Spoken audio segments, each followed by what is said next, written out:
एक imaginary line, light rays आएंगे इसके ऊपर। अभी जो मॉर्निंग इवनिंग आफ्टरनून कैसे समझ आया? तो नहीं हुआ था, ठीक है। आप जो घड़ी पहनते हो उसका इन्वेंशन नहीं हुआ था। The size of your shadow will be increase. वो लोग समझ नहीं पाते थे, वो लोग सिर्फ अंदाजा लगा देते कि शैडो का।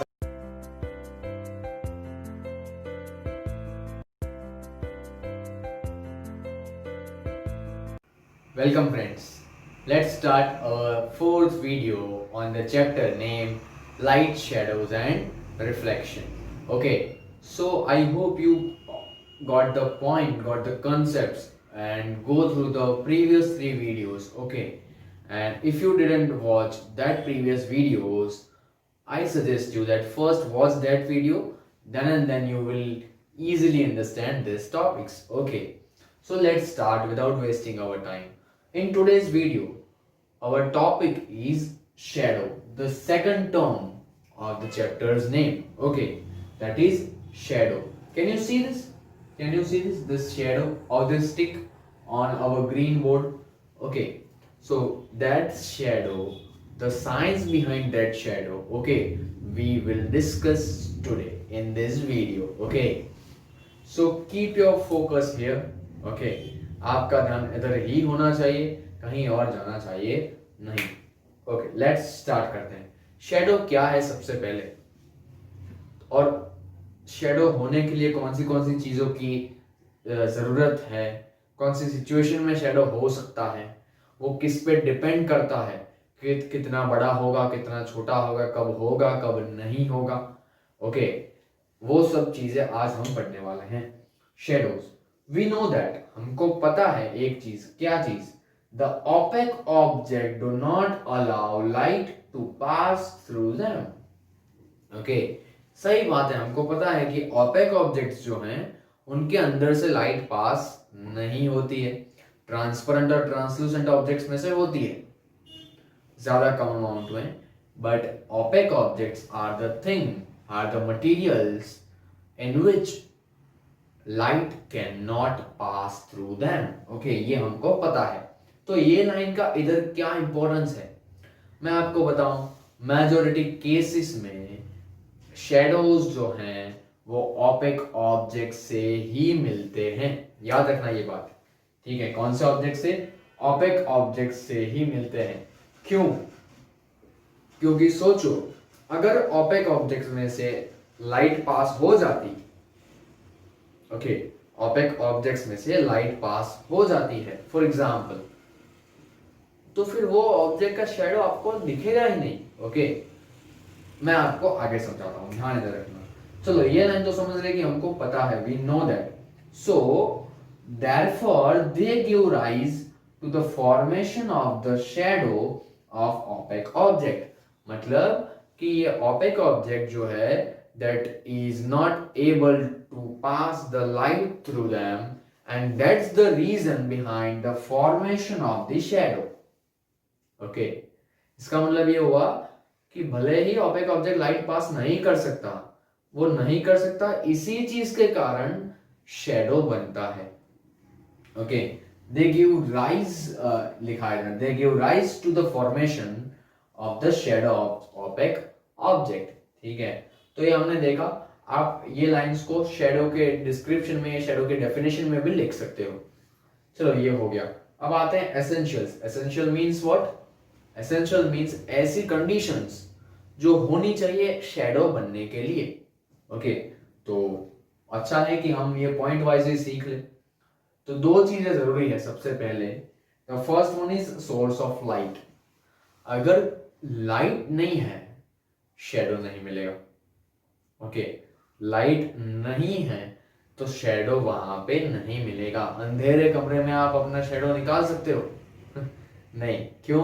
क्योंकि the shadow and the blackout will be mixed up. Shadow क्या है? अल्टीमेटली एब्सेंस ऑफ लाइट बोल सकते हो। नहीं, ये अधूरा होगा। मैं और इसको स्पेसिफाई करता हूं। Absence of light in specific area, उतने एरिया में एब्सेंस ऑफ लाइट होगा, उसके अराउंड में तो लाइट है, तब जाके आपको शेडो मिलेगा। तो एसेंशियल्स में क्या है? सोर्स ऑफ लाइट हो गया, लाइट का सोर्स तो होना ही चाहिए। And presence of opaque object, एक ओपेक ऑब्जेक्ट होना चाहिए, कहीं पे भी हो वो जरूरी नहीं है, कहां पे होना चाहिए। Let's understand presence of the opaque object in the path of light. Okay, इसका मतलब जैसे फॉर एग्जांपल मेरे कैमरे में एक फ्लैश लाइट ऑन है, तो वो सोर्स ऑफ लाइट हो गया, और I am an opaque object. सोच लो, ये हमारा एग्जांपल है, लाइव एग्जांपल। तो ये सोर्स ऑफ लाइट हो गया, opaque object in the path of light. Path of light कहाँ है, इधर से इस साइड आ रहा है, तो ये पाथ ऑफ लाइट के बीच में ये ओपेक ऑब्जेक्ट मिल गया, या तो ये ओपेक ऑब्जेक्ट मिल गया। May be you can't see the shadow, may be अगर आप देख सकते हो तो अच्छी बात है, बट मैं देख सकता हूँ, ठीक है। तो ये सोर्स ऑफ लाइट हो गया, उसका ये पाथ हो गया, और उसके बीच में ये ओपेक ऑब्जेक्ट हो गया। तो अगर source of light and opaque object है in the path of light, then you can form the shadow, ठीक है। It is as simple as that. ये हमने समझा। चलो एक एग्जांपल देखते हैं, बहुत ही सिंपल सा है, यू कैन ट्राई इट, ठीक है। मैं तो कुछ ड्रॉ कर रहा हूँ, आपका ध्यान इधर रखना, ठीक है। Let's do this. अब क्या कर रहे हैं हम, ओके,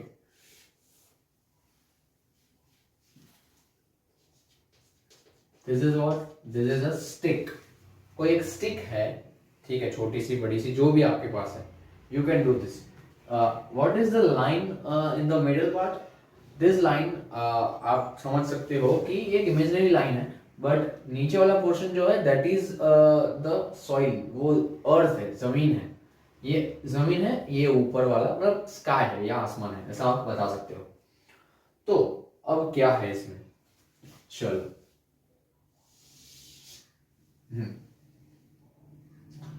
इसमें जो है, अब मैंने ये क्या ड्रॉ किया है, ध्यान से समझना। मैंने एक स्टिक को खड़ा किया, स्टिक का नाम ए बी नाम है, ओके। ये बी पॉइंट पे मैंने इसको रखा है। अब क्या होगा, जब मॉर्निंग हो रही है, सुबह मॉर्निंग हो रही है, सुबह और मॉर्निंग एक ही बात है, okay. At the time of morning the position of sun is here, okay. Sun का पोजीशन कहाँ पे है, इधर है। तो इसका मतलब क्या हुआ कि इधर से लाइट रेज आएंगे इसके ऊपर। अब ये जो स्टिक है that is nothing but opaque object, okay. So इसके अंदर से तो लाइट पास नहीं होगा, बट लाइट कहाँ से पास होगा, इधर से भी होगा, इधर से भी होगा, बट इतने पोर्शन में से नहीं होगा। तो शेडो कितने पोर्शन का, इतने ही पोर्शन का बनेगा, सिंपल सी बात है। तो अगर लाइट इधर से आ रही है तो शेडो बनेगा उसकी अपोजिट डायरेक्शन में, ओके, कुछ ऐसे, ये समझ लिया, ओके। अब ये एक पोजीशन था, हम बोलते हैं P1, पोजीशन 1 ऑफ द सन। अब आ गया सन इधर, इसको बोल रहे हैं हम पोजीशन 2। अब कहाँ है, सन एकदम ऊपर है, और ऊपर से लाइट रेज कैसे आएंगी, नीचे की साइड आएंगे, ठीक है। तो इसका भी शेडो तो बनेगा, बट कौन सी डायरेक्शन में, कुछ इस डायरेक्शन में बनेगा। तो पहले से शेडो थोड़ा छोटा है, ओके। चलो ये हो गया। अब आगे जाते हैं, अब आगे गए, शाम हो गई, P3, पोजीशन 3 ऑफ द सन। अब इधर से लाइट रेज आएंगे, अगेन शेडो बनेगा, ये बन गया इसका शेडो, ठीक है। आप देखो ध्यान से, मॉर्निंग वाला शेडो, आफ्टरनून वाला और इवनिंग वाला। चलो ये मॉर्निंग इवनिंग आफ्टरनून कैसे समझ आया, मैं आपको एक चीज बताता हूँ। आई होप ये तो आप समझ गए होंगे। आपको पता है जब क्लॉक का इन्वेंशन नहीं हुआ था, ठीक है, आप जो घड़ी पहनते हो उसका इन्वेंशन नहीं हुआ था, उस टाइम पे टाइम को कैसे मेजर किया जाता था, किसी को पता है? शायद बहुत लोगों को पता होगा, जिसको नहीं पता इसलिए मैं बता रहा हूं कि on the measurement, on the size of the shadow समझ आता था कि ये सुबह हो गई, ये रात हो गई, ये दोपहर हो गई, ठीक है। जैसे आप समझ सकते हो कि फॉर एग्जाम्पल हम सोच लें कि this is the morning part. So morning में जब सन उगता है तब शेडो कुछ इस तरह होता है, और धीरे धीरे सन जो है वो हॉरिजॉन्टल से ऊपर आ रहा है, ओके। ऊपर की साइड आ रहा है। और जिस टाइम पे, ध्यान रखना, जिस टाइम पे सन अपने हाईएस्ट पोजीशन पे होता है, जब एकदम ऊपर, उस टाइम पे शेडो सबसे छोटा होगा। याद रखना, सन जब अपने हाईएस्ट पोजीशन पे है उस टाइम पे शेडो सबसे छोटा होगा। You can observe it whenever you will go out at the time of afternoon. You should observe the size of your shadow will be reduced. Okay, when the sun comes down at evening, the size of your shadow will be increasing. Okay, so ये evening में increase हो रहा है, morning में कुछ ये middle मतलब medium size का था, आफ्टरनून में छोटा हो गया। तो खुद के शेडो का साइज देख के लोग समझते थे कि ये छोटा साइज है, इट मीन्स अब सन ऊपर होगा, और सन ऊपर है it means this is afternoon. Okay, shadow का साइज बहुत ही लंबा है, इट मीन्स सन अब नीचे आ रहा है। ओके, और सन अगर नीचे आ रहा है it means this is evening. So on the basis of this the people was defining the time. Okay, उनके पास ऐसा नहीं था कि 2 बज गए 3 बज गए, उनके पास सिर्फ 3 वर्ड्स थे, एक मॉर्निंग, आफ्टरनून और इवनिंग। ओके, रात को तो अंधेरा होता है तो लाइट नाइट हो गया ये पता है, बट कितने बजे वो लोग समझ नहीं पाते थे। वो लोग सिर्फ अंदाजा लगाते थे कि शेडो का साइज कितना है उसके ऊपर से। ठीक है, तो this is an example, you can perform it even. Stick नहीं है तो आप खुद देख सकते हो, सुबह 8-9-10 बजे बाहर जाओ सन के सामने और अपना शेडो का साइज देखो। दोपहर को 12-1 बजे जाओ, अपने शेडो का साइज, शाम को 6 बजे जाओ, शेडो का साइज देखो। This 3 size will be different, I am telling you. Okay, so this is the thing. ये चलो ये समझ लिया। अब इसका मतलब ये हुआ कि अलग अलग टाइम पे शेडो का साइज अलग अलग होता है। तो वो साइज किस पे डिपेंड करता है? शायद शेप भी चेंज होता होगा। You can obviously, size change हो रहा है तो शेप भी चेंज होता होगा। तो वो किस पे डिपेंड करता है? Let's understand. I have mentioned it here. Shape and size of the shadow, position and distance. First point, position and distance of the source of light with respect to object. Again, किन चीजों पे? एक तो position and distance. Position कहाँ पे object को रखा गया है, कहाँ पे सोर्स ऑफ लाइट को रखा गया है, दोनों का पोजीशंस, और उन दोनों के बीच का distance. Position and distance of the source of light with respect to object. ठीक है, उनका पोजीशंस और उन दोनों के बीच का डिस्टेंस, इस पे मैटर करता है। दूसरी बात, size of the source of light. ठीक है, size of the source of light. अब लाइट का सोर्स इतना छोटा सा है, ठीक है, तो आपका शेडो नहीं बनेगा। अब सोचो, पूरे अर्थ है, पूरा अर्थ। ओके, तो अर्थ इतना बड़ा है, इसीलिए उसके सामने लाइट का सोर्स उससे भी बड़ा है, दैट इज सन। और बड़ा लाइट का सोर्स है, उसके कारण शेडो बन रहा है। ठीक है, आपको मैंने इंट्रोडक्शन वीडियो में बताया था कि ये शेडो जो है उसके कारण बहुत बड़ी बड़ी फेनोमेना होती है। दैट इज व्हाट, शायद आपने 5th स्टैंडर्ड में पढ़ा होगा कि एक्लिप्स शायद पढ़ा होगा। ओके, एक्लिप्स पढ़ा है, या फिर मून की अलग अलग शेप कैसे बनते हैं वो पढ़ा है। तो उसमें आपको पता होगा कि कई बार ऐसे टाइमिंग्स आते हैं जिस टाइम पे मून, अर्थ और सन एक लाइन में आ जाते हैं। ओके, उनके पोजीशंस अलग अलग होते हैं। कोई पर्टिकुलर पोजीशन में वो लूनर एक्लिप्स होता है, कोई पर्टिकुलर पोजीशन में वो सोलर एक्लिप्स होता है। तो that is the eclipse, that eclipse is nothing but the science of shadow. Okay, क्योंकि सन का जो लाइट है बीच में अगर अर्थ आता है तो earth obviously is an opaque object, तो अर्थ का शैडो मून पे गिरेगा। ओके, तो लूनर एक्लिप्स, अगर मून बीच में है और अर्थ इस साइड है, सन इस साइड है, तो सन की लाइट आएगी बीच में मून, तो मून का छोटा सा शेडो अर्थ पे आएगा।